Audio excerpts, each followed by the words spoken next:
Mesdames, Messieurs, bonsoir. Dans les titres de l'actualité ce soir, contrairement à une information relayée ce jour par une certaine presse, il n'y a pas de cas positifs au Covid-19 à la RDS. La chaîne publique de l'audiovisuel a mis en place tout un dispositif pour prévenir toute contamination. Vous entendrez les explications du médecin d'entreprise. Le gouvernement veille à la préservation des emplois, surtout dans le secteur privé, et les mesures de l'ordonnance qui protègent les travailleurs seront appliquées à la lettre.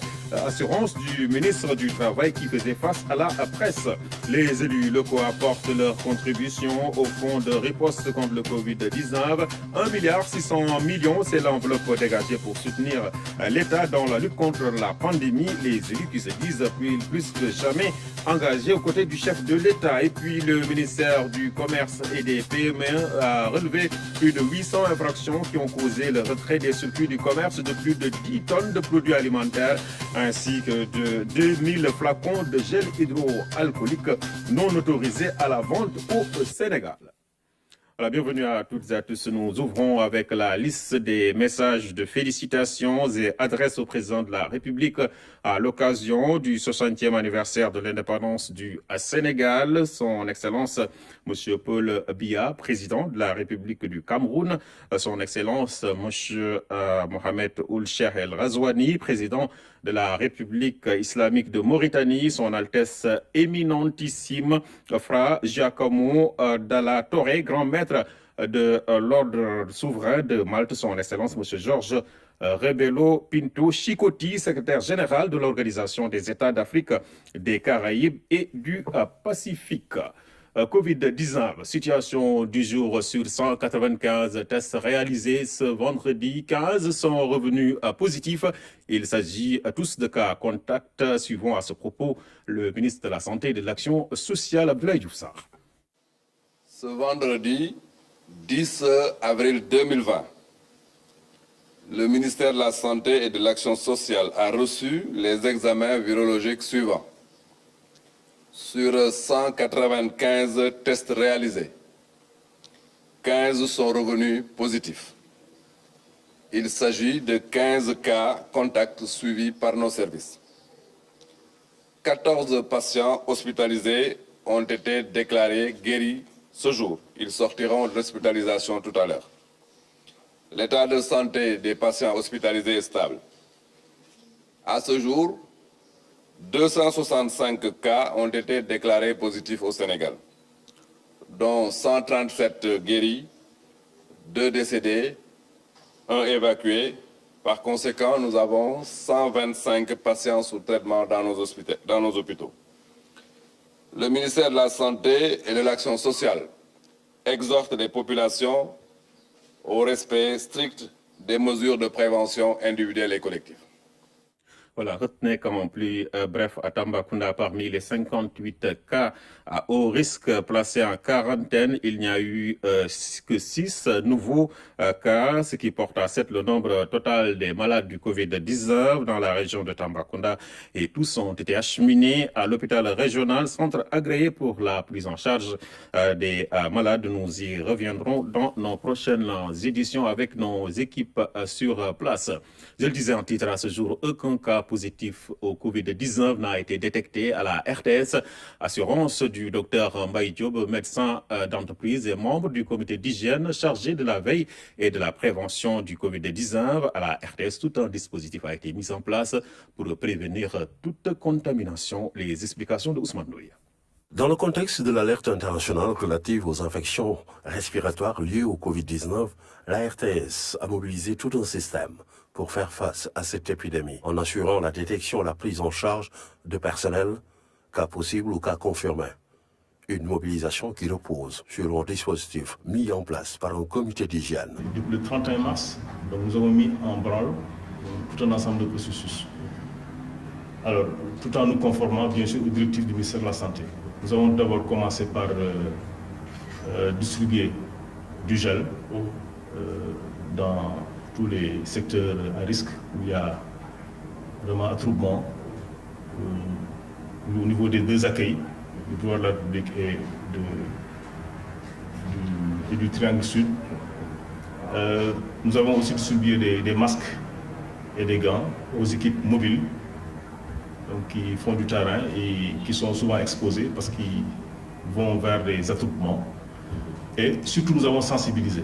Donc la sensibilisation, pour la sensibilisation, il s'est agi de faire des affiches, les affiches du ministère de la Santé, donc qui sont bien faites, où il y a les détails cliniques et les mesures d'hygiène à respecter, aussi bien en format image qu'en texte. Ensuite, nous avons constaté que les choses allaient à un niveau supérieur. La pandémie s'est aggravée. Nous sommes passés aussi à une étape supérieure. Nous avons été beaucoup plus agressifs sur la communication, sur la sensibilisation du personnel. Et tout ce que je viens de citer a été fait aussi bien à Dakar que dans les régions. Donc nous sommes montés d'un cran sur la sensibilisation et nous avons commandé beaucoup plus de gel. Nous avons mis en place des dispositifs muraux pour qu'à chaque couloir qu'il y ait possibilité de se laver les mains. Et nous avons augmenté aussi le nombre de masques et de gants. À ce jour, la radiodiffusion-télévision sénégalaise ne compte aucun cas confirmé. Aucun cas diagnostiqué positif au corona. C'est vrai qu'on a eu à faire des tests parce que tout simplement, il y a eu un cas positif qui est venu à l'antenne et il s'agit de la RTS 2 au boulevard de la République, donc qui a été signalé positif. Et immédiatement, dans ce genre de situation, le ministère fait un retraçage. Et dans le cadre de ce retraçage, j'ai été contacté. Et quand j'ai été contacté, nous avons donné une liste de personnes directement en contact avec l'invité et indirectement en contact avec l'invité. Donc, des tests ont été faits et sont revenus négatifs. Alors, l'incident s'est passé le 27. C'est passé le 27 mars. Depuis le 27 à aujourd'hui, ça fait 15 jours. Donc, la période d'incubation est passée et ces personnes n'ont aucun signe clinique évoquant le coronavirus. Je pense qu'on s'en félicite que quelqu'un soit entré dans nos locaux, testé positif et qu'il n'y ait pas eu de contamination. Cela veut dire que le dispositif qu'on a mis en place est efficace. Tout un dispositif est mis en place et tout un dispositif est mis en veille à ce que chaque agent respecte au minimum les mesures barrières édictées par les autorités du ministère de la Santé. Il n'est pas question de licenciement abusif ou massif. Selon le gouvernement, il faut préserver les emplois dans le secteur privé, position réaffirmée par le ministre du Travail, Samba Sy, qui faisait face à la presse. Il ajoute que le gouvernement va faire respecter les mesures énumérées dans l'ordonnance qui protège les travailleurs. Les explications de Issa Tchorgui. Cohérence et logique, c'est ce qui entoure la méthode du gouvernement pour la préservation des emplois dans le secteur privé en ces temps de crise sanitaire et économique.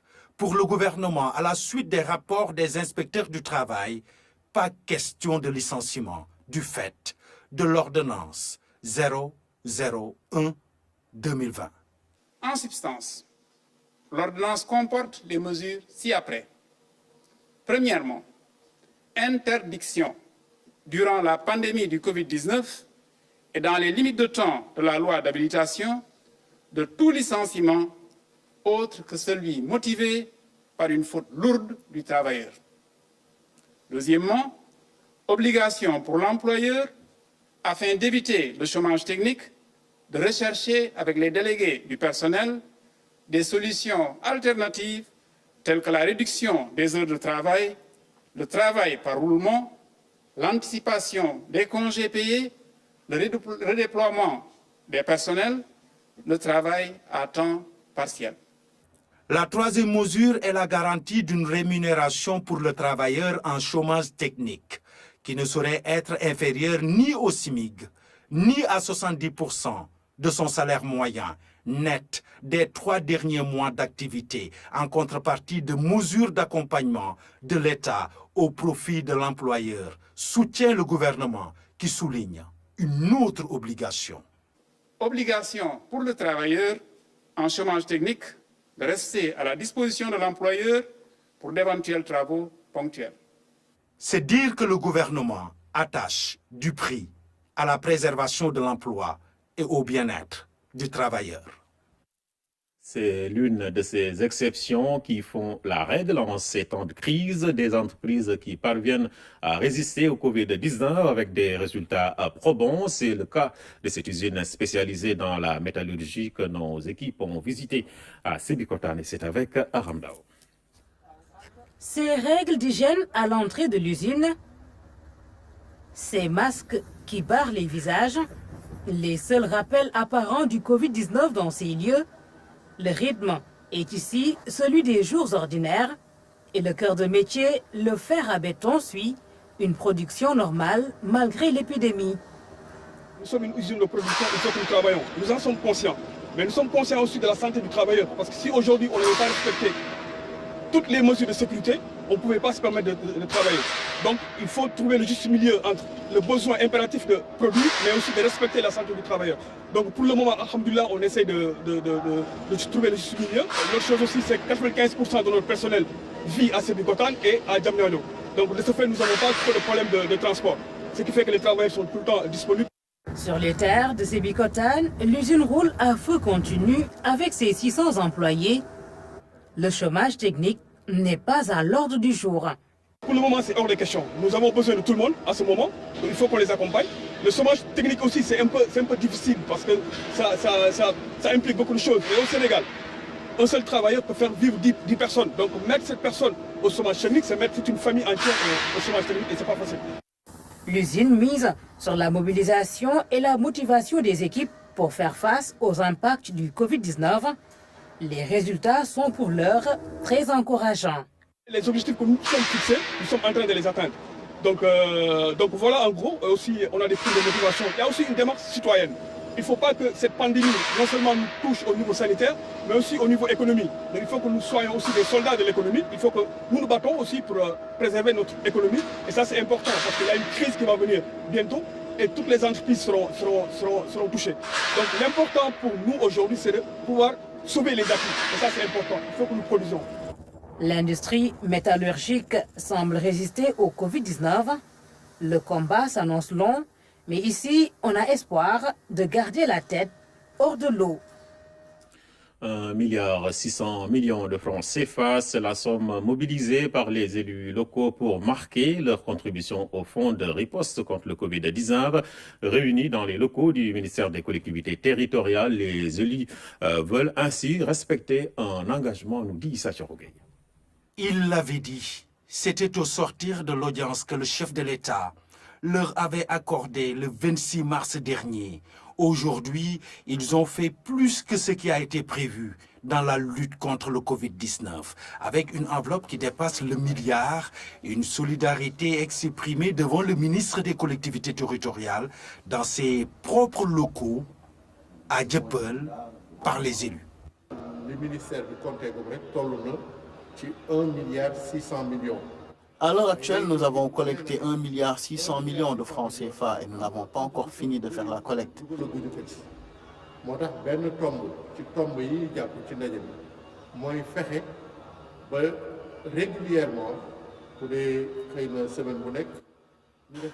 Chaque semaine, nous allons tenir des réunions ici au ministère pour faire le point de la situation avec les maires et les présidents de conseils départementaux.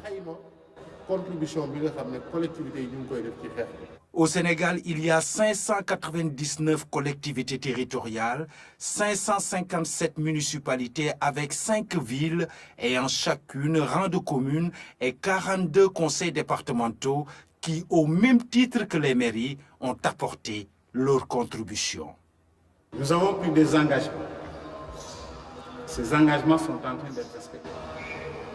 Chaque commune, ancienne commune territoriale, a contribué au minimum 1 million de francs. Chaque département a contribué au minimum 3 millions dans le force Covid-19, tracé dans le trésor local. Chaque commune, grande commune, indifféremment de leur contribution matérielle, a donné au minimum 5 millions. Selon les élus, leur contribution au fonds de riposte contre les effets du Covid-19 n'est pas que financière, elle va de la sensibilisation à la prévention sur le terrain, en passant par les aides alimentaires et la distribution de matériel de protection. Le ministère du Commerce et des PME vient de lancer 2 plateformes pour faire face au Covid-19. L'une est axée sur le commerce électronique et l'autre sur la maîtrise des stocks de denrées de première nécessité. Ces 2 outils essentiels ont été mis en place gracieusement par Gaindé 2000. Les explications de Louis-Philippe Sagna. 2 plateformes utiles pour préserver la stabilité en cette période de crise. Une contribution gracieuse signée Gaindé 2000. Nous avons gracieusement mis à disposition nos compétences pour construire 2 plateformes. Une plateforme qui fédère toutes les initiatives de e-commerce et qui permet donc à tous les commerçants et à tous les ménages de savoir où est-ce qu'ils peuvent commander des denrées de première nécessité, comment être livrés et comment payer. La deuxième plateforme est plus interne au ministère puisqu'elle permet au travail qui se fait habituellement avec les relevés hebdomadaires sur les marchés pour avoir une maîtrise des quantités disponibles à travers le territoire. Depuis le 2 mars dernier, le Sénégal est confronté à la pandémie du Covid-19. Pour y faire face, le ministère du Commerce prône le commerce électronique. L'utilisation est tout à fait facile. Quand on touche rechercher, on peut tout de suite vous renvoyer aux différentes plateformes de e-commerce qui existent.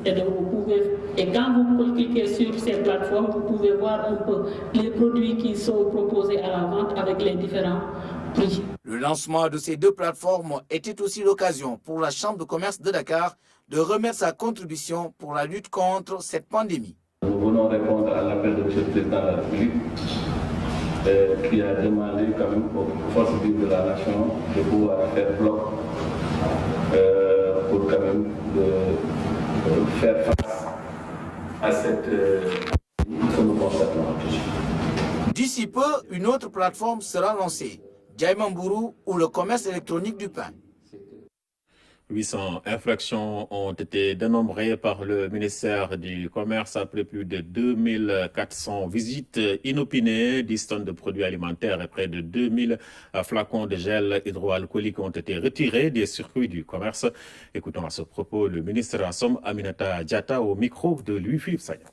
Ces 2 dernières semaines, le ministère du Commerce a effectué 2403 visites. Et sur les 2403 visites effectuées sur le territoire national, nous avons relevé 800 infractions. Donc 800 personnes en tout cas ont été auteurs d'infractions et donc des PV ont été rédigés. Et le ministère a également retiré des circuits de distribution 10 tonnes de produits alimentaires et saisi également 1758 flacons de gel hydroalcoolique. Donc vous aviez suivi la 2e semaine, je pense, du mois de mars. Vous aviez suivi les saisies que nous avons opérées à Pikine et à Bignona, notamment des personnes qui se livraient à la production de gel hydroalcoolique qui n'étaient pas du tout conformes. Et donc le ministère a également pris un arrêté pour fixer le prix des gels hydroalcooliques. Et donc au-delà du produit qui est le gel, le ministère a effectué aussi des contrôles pour voir un peu le respect des prix des denrées de première nécessité. L'hôpital Idrissa Pouye de Grand Yoff fait partie des structures où les malades du Covid-19 sont pris en charge. Le dispositif entre dans sa phase opérationnelle avec un respect strict des normes sur place. La télésurveillance est aussi utilisée par le personnel soignant, le focus de Abasso. Le personnel de l'hôpital général Idrissa Pouye, avec à sa tête le directeur, est fin prêt et mobilisé pour aller en guerre contre la Covid-19. Tel que déclaré par le chef de l'État. Pour gagner une guerre, il faut des hommes et du matériel. Vaincre le Covid-19 devient plus facile avec ce bâtiment aux normes construit à l'hôpital général Idrissa Pouye de Grand Yoff.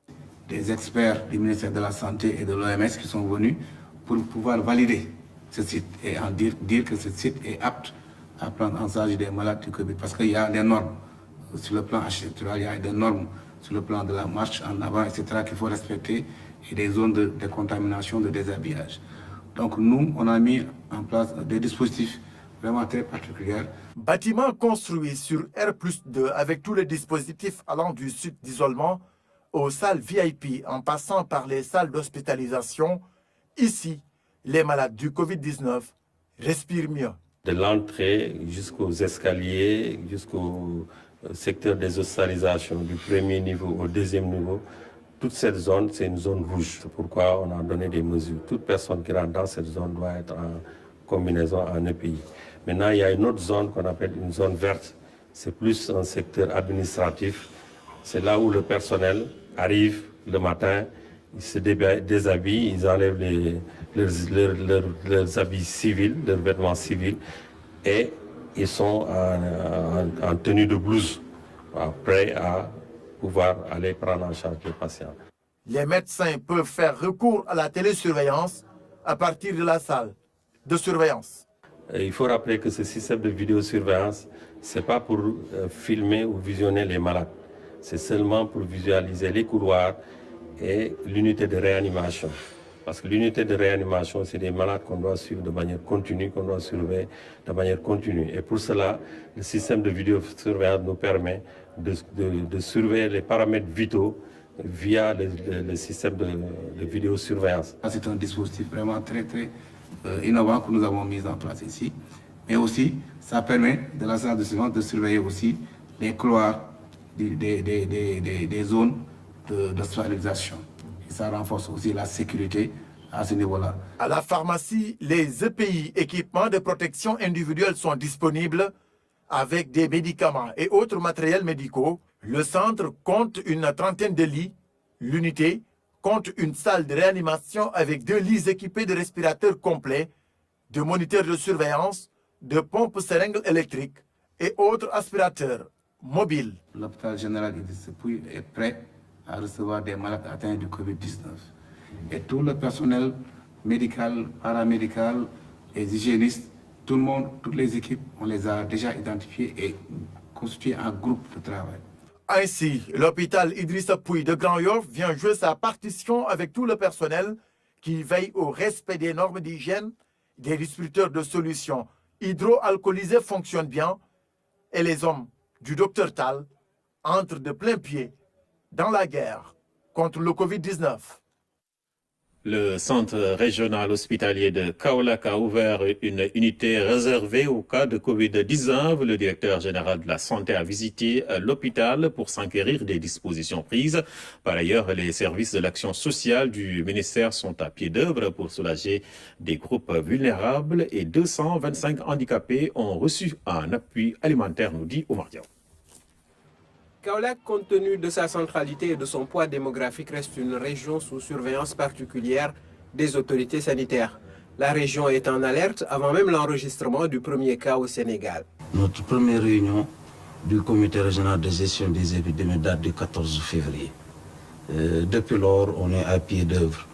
À pied d'œuvre pour surveiller les ports d'entrée frontalières, le port, les gares routières, les marchés, surtout hebdomadaires. Les marchés hebdomadaires, c'est le lieu de concentration de toutes sortes de personnes venues d'horizons divers. Vous trouverez même dans ces marchés hebdomadaires des gens qui viennent de l'extérieur du pays. Les risques de contamination sont là encore beaucoup plus grands. Des maladies à potentiel épidémique, il y en aura de façon plus fréquente. Il faut s'attendre toujours maintenant, tous les 5 ans, tous les 10 ans, à ce type d'événements. On les appelle des événements de santé publique de portée internationale. Ça peut être le Covid qui est tout nouveau, mais à côté de nous, en Afrique centrale, vous avez toujours... Pour l'heure, on en est avec le Covid-19 et le service des maladies infectieuses de l'hôpital régional est paré pour recevoir des malades. Il s'agit du centre d'isolement pour les patients suspects de Covid. Même les cas confirmés sont prévus dans cet établissement, mais la gestion de cette épidémie n'étant pas que médicale, l'action sociale a pensé aux DARA et aux handicapés. 225 personnes handicapées qui sont appuyées en vivre donc, dans le cadre donc, de la réponse qui est mise en œuvre au niveau de la région de Kaolack. boo xoolee ñoom ñoo gën a exposé ñoom ngay fekk ci banque yi ñu toog boo demee ci kër yi tamit seen situation dafa xaw a doy waar tamit ñuy gën a ñaaxaat njaboot gi rek pour ñu gën leen a jàppale ci wàllu seet gi ak ci wàllu sell gi. Il n'y a plus d'activité socio-économique. Nécessairement, il faut l'appui de l'État. Et dans cet appui de l'État, nous avons une direction générale. La direction générale de la santé ainsi que celle des établissements de santé, l'action sociale et le SNEPS ont partagé avec les autorités régionales la préoccupation majeure de l'heure, combattre le Covid. Cela passe par la propreté et par l'action de chacun. De Kaolack, nous allons à Kédougou, où le secrétaire d'État chargé des droits humains participe également à la lutte contre le Covid-19. Mamadou Salifou Sow a remis au gouverneur un lot de gel et de denrées alimentaires d'une valeur de 20 millions de francs CFA. La correspondance de Tchorodia. 69 milliards pour assister près d'1 million de ménages impactés par le Covid-19. À Kédougou, les fils du terroir répondent à cet appel à la solidarité. Un lot de 5 000 gels, c'est-à-dire 5 007 précisément, 4 000 masques, 100 cartons de gel.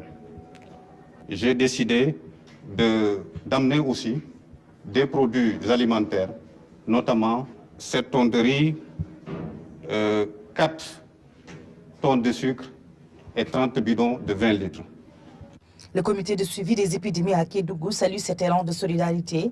Les bénéficiaires de ce don, les DARA et les personnes mises en quarantaine. On était en train de se réunir avec le préfet et l'ensemble des préfets pour voir comment prendre en charge une certaine frange de la population qui, certes, s'ils ont besoin même de gel et de produits de lavage, auraient besoin d'autres choses. C'est les talibés qui sont en confinement dans les DARA. Parce que si nous voulons les empêcher de mendier, il faut qu'on essaie de trouver une solution. Donc vous venez aujourd'hui avec ça, parce que c'est bon les produits de lavage et tout, mais il est aussi bien de réfléchir sur comment faire nourrir les personnes qui sont en confinement à moitié. Au-delà de ces bonnes volontés, les sociétés minières, les collectivités territoriales et les mouvements associatifs sont tous mobilisés pour vaincre le Covid-19. Des affiches d'une valeur de 27 millions de francs CFA imprimées par l'homme d'affaires Baba Tandjan pour participer à la lutte contre le Covid-19. C'est des affiches donc que l'homme d'affaires offre aux maires et aux gouverneurs, nous dit Amidou Diop. À l'imprimerie Tandjan, beaucoup d'affiches de différentes tailles sont stockées. Baba Tandjan en distribue régulièrement aux gouverneurs, aux maires, aux ASC dans le cadre de la lutte contre le coronavirus. L'imprimerie répond ainsi à l'appel du chef de l'État. Le corona aujourd'hui, les médicaments n'existant pas, je pense qu'aujourd'hui l'appui qu'on peut faire aujourd'hui de façon significative pour l'État et pour le ministère de la Santé, c'est des visuels. Des visuels à travers la presse écrite, télévisuelle, radio, un peu la sensibilisation des personnes, de se laver les mains avec des produits, des détergents et le gel, justement pour ne pas transporter les microbes à domicile. Et aussi ce qu'on appelle les affiches pour faire de la prévention. Dans l'imprimerie, en ces temps de Covid-19, l'effectif est réduit. Mais quand la patrie appelle, tout le monde doit se lever. Ces affiches sont imprimées et offertes aux autorités administratives et locales. J'en ai tiré une valeur de 27 millions, ça fait à peu près 900 à 1 million d'affiches. Nous appelons pour désengorger un peu le ministère de la Santé, nous appelons les gouverneurs, les maires, tout le monde, les responsables de quartier à venir prendre. Et aujourd'hui, je le dis ici en direct sur vos antennes, que les maires, les gouverneurs, les préfets, n'importe qui peut venir aujourd'hui prendre un lot et l'amener et l'afficher. C'est gratuit. L'imprimerie Tandjan, selon son directeur général, restera mobilisée et accompagnera l'État du Sénégal pendant toute la durée de la crise. Le geste est simple, mais en ces périodes, il contribue fortement à la lutte contre le coronavirus. Voilà, 52 ans après le premier couvre-feu de son histoire, le Sénégal vit le troisième du genre. Si les deux premiers étaient imposés par des violences politiques, l'actuel est déclaré pour cause de pandémie. Une fenêtre sur l'histoire de l'état d'urgence et du couvre-feu au Sénégal. C'est la chronique du jour signée Amadou Aramtiam. À partir de l'article 69 de la Constitution et de la loi 69-29 du 29 avril 1969, à compter de ce soir à minuit, je déclare l'état d'urgence sur l'ensemble du territoire national.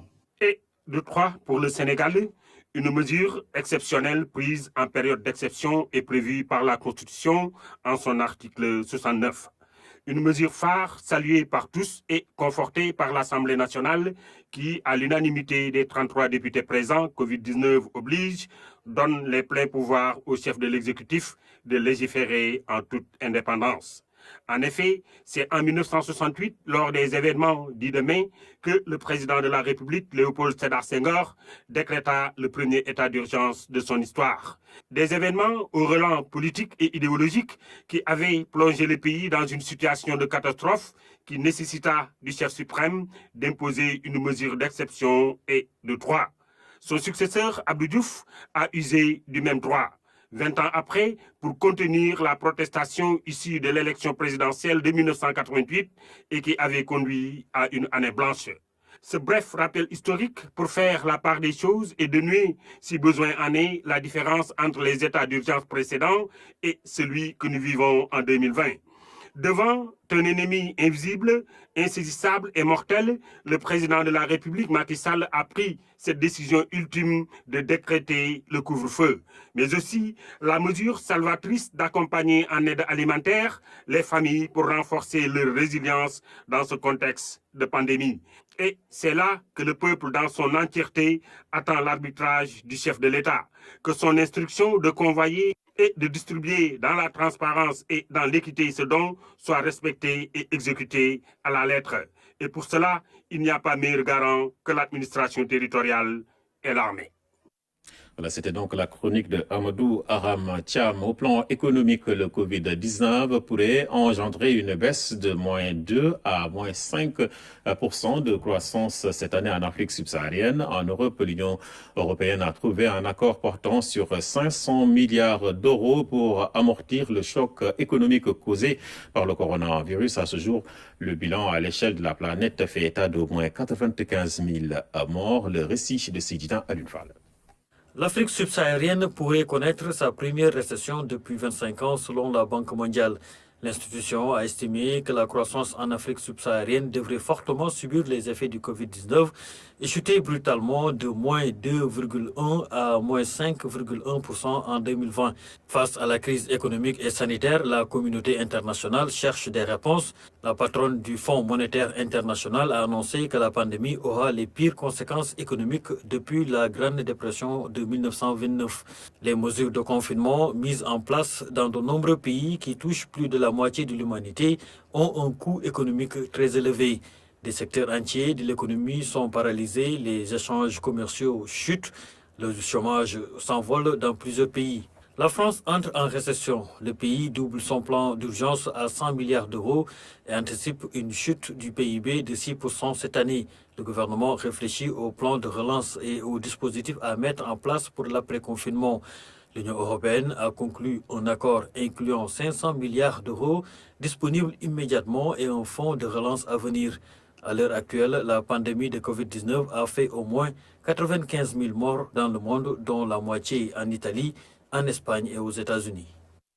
Voilà, ainsi se referme cette édition. Mesdames, Messieurs, merci à vous de l'avoir suivi. Je vous souhaite de passer d'excellents moments en compagnie des programmes de votre télévision nationale.